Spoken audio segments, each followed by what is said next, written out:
여러분 마음에는 부끄러워서 얘기를 안 할 수도 있겠지만 꿈은 있었으면 좋겠어요. 내가 무엇이 되고 싶다.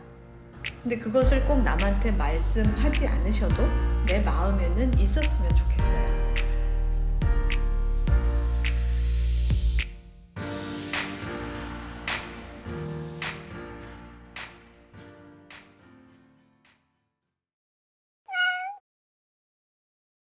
솔직히 말씀드리면 지금은 대학원 과정을 유학을 저는 그렇게 추천하고 싶진 않습니다. 그 이유는 저희 때 외국을 가는 이유는 아직까지 우리나라의 연구 환경이라든가 또는 질적 수준이라든가 또는 시스템이 그렇게 많이 좋진 않았습니다. 그런데 지금은 오히려 미국보다도 우리나라의 기초 연구 투자는 훨씬 더 많고 또 대학원에 오는 학생들에 대한 경제적 지원도 훨씬 많아졌어요. 지금 대한민국이 질적으로 굉장히 연구 수준이 향상되었기 때문에 네이처 셀 사이언스뿐만이 아니라 저희와 이제 연관된 10점대가 넘는 좋은 논문들이 굉장히 많이 있어요. 그거는 미국에 간다고 해서 다 그 정도의 논문을 쓰지는 않거든요. 저희 연구실도 그 정도의 수준으로 지금 논문을 거의 매년 내고 있어요. 오히려 대학원은 대한민국에서 하시고 이런 풍부한 연구 경험이라든가 연구자와의 교류라든가 또는 그 나라의 어떤 문화를 배우기 위해서 박사 후에 포스닥 펠로우를 가는 게 어떤가. 많은 나라에서 지금은 한국인 박사를 굉장히 뽑고 싶어 해요. 오히려 그렇게 박사 후 연수 과정을 가는 걸 저는 좀 추천하고 싶어요. 우리 연구에는 질환 모델 동물이나 실험 동물이 빠져서는 연구 진행이 안 돼요. 그러면 동물을 키워서 연구를 진행한다라고 할 때 절대 불가능한 일이에요. 모든 연구라는 건 프라이어리티가 있어요. 그 연구실에서도 지금은 우리가 이런 연구비를 땄고 이것에 대한 연구를 진행해야 되니까 거의 집중해서 이 프로젝트에 올인을 해요. 그러면 많은 박사 과정이 있겠죠. 다행히 그 과정이 이 프로젝트에 속해 있다라고 하면 운 좋게 3년 후에 논문이 나와서 한 4년이나 5년 만에 박사를 받을 수 있을지 모르겠지만 그 프로젝트에 해당이 안 되는 사람은 이게 끝나야 그 다음 동물을 또 다시 늘리고 또 원하는 걸 하고 하니까 굉장히 순서 오는 게 어렵겠죠. 그래서 석사를 마치고 박사를 가서 4년의 좋은 논문을 써서 동물 모델을 이용해서 박사를 받기는 조금은 어렵죠. 그래서 한 곳에서 석사부터 트레이닝을 받으며 박사까지 마치면 굉장히 훌륭한 논문이 박사 마칠 때쯤, 예를 들면 저희 연구실 같은 곳은 나올 수가 있죠. 제가 아주 솔직하게 잘 말씀을 드리겠습니다. 수의대 교수뿐만이 아니라 모든 대학의 교수는 채용 과정이 아주 투명합니다. 그러면 어떻게 하면 되느냐? 이제 채용이 되는 시기가 3월 임용과 9월 임용 이렇게 두 번으로 나누어지게 되고요. 먼저 채용 공고가 나가게 됩니다. 그러면 그 채용 공고라는 것은 예를 들어 이제 수의학과는 조금 다를 수 있겠어요. 왜냐하면 다른 대학과는 조금 다르게 딱 전문적이다라고 말할까요? 딱 10개 대학밖에는 없고 그렇지만 의과대학만 해도 굉장히 많은 수의 대학이 있습니다. 그런데 여기에서는 이제 제가 말씀드리고 싶은 건 여러분이 혹시나 교수를 꿈꾼다면 수의과 대학만을 포함하지 말고 약학대학, 의과대학, 치과대학 그리고 자연과학대학이나 생명과학대학에 모두 다 수의사로서 여러분이 갈 수 있다라는 걸 먼저 말해주고 싶어요. 그러면 어떻게 하면 갈 수 있느냐?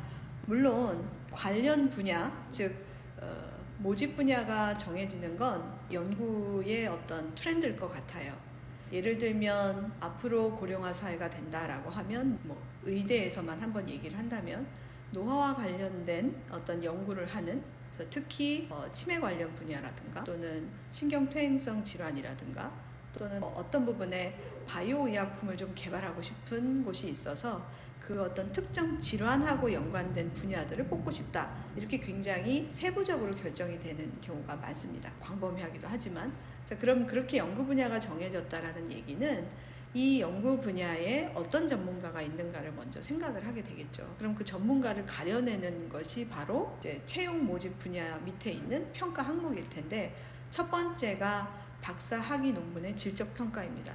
그것은 무엇이냐면, 예를 들면 우리가 신경퇴행성 질환 관련 연구를 한 교수를 채용하고자 한다라고 하면, 신경퇴행성 질환과 관련된 박사 학위 논문이 우리가 알고 있는 임팩트 팩터 10점 이상에 실렸다라고 하면 보통 만점을 받게 됩니다.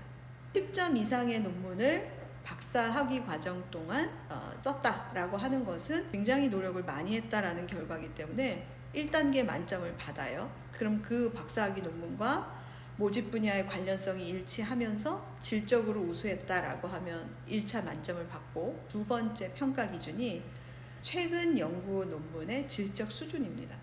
그것은 주저자로서 얘기를 하는 거겠죠. 최근이라는 얘기는 각 대학마다 조금 상이하긴 하지만 최근 3년 또는 최근 5년을 많이 봐요. 자, 그렇다면 여기에서 이제 여러분이 하나 아이디어가 떠올랐을 텐데, 박사 과정의 학위 논문을 어떤 저널에 실었는가가 되게 중요했고, 최근 연구 실적은 박사 학위 논문을 포함하지 않습니다. 그러니까 박사 과정이 끝나고 포스닥 펠로우 동안에 얼마나 질적으로 좋은 논문을 주저자로 많이 썼는가가 관건입니다. 박사 과정을 어디서 갈 건가도 그렇고, 그리고 아까 포닥도 마찬가지지만, 예를 들어 학위 논문은 대한민국에서 좋은 논문을 썼어요. 그래서 10점이 넘었습니다. 그런데 나는 포닥을 미국으로 가고 싶어요. 바로 갔습니다. 그럼 아까도 얘기했지만 동물을 키우다 보면 최근 3년 내에 논문을 그렇게 많이 쓸 수가 없겠죠. 그래서 요즘은 박사 과정만 마쳤다라고 해서 교수가 되는 건 거의 없습니다. 그래서 대부분 최근에는 교수가 되는 연령이 40대 초반만 돼도 굉장히 빨리 됐다라고 얘기를 하는 게 요즘 추세예요. 여기서 중요한 건 전략적 노하우가 있겠죠. 어떤 분야를 선택하면 좋을지, 어떤 연구 스타일로 가면 좋을지, 어떤 연구실로 가는 게 좋을지, 뭐 이런 부분들이 다 포함이 되어 있을 거예요. 그리고 이제 마지막 여러분이 그럼 할 수 있는 부분 무엇이냐? 3번이에요. 1번과 박사 학위 논문과 2번 연구 실적에서 굉장히 평가를 잘 받아서 상위 3명으로 추려지면 그 3명에 대해서 3단위로 넘어갑니다. 즉 공개 강의와 면접이 시작이 되겠죠. 그래서 3단계까지 스테이지에 딱 올려주면 그 스테이지에서는 본인이 얼만큼 적극적으로 그리고 얼만큼 열정적으로 강의도 가능하고 또 이렇게 인성도 괜찮고 그런 이제 어떤 과정을 거치고 나면 마지막에 1번으로 올라갔던 사람이 교수가 될 수도 있고요. 이분은 연구 실적은 상당히 좋은데 조금 이분보다 못하지만 이 순위자가 공개 강의뿐만이 아니라 앞으로의 어떤 연구 방향도 너무 괜찮은 것 같다 라고 하면 그건 뒤집힐 수 있어요. 그렇게 해서 교수는 선발이 됩니다.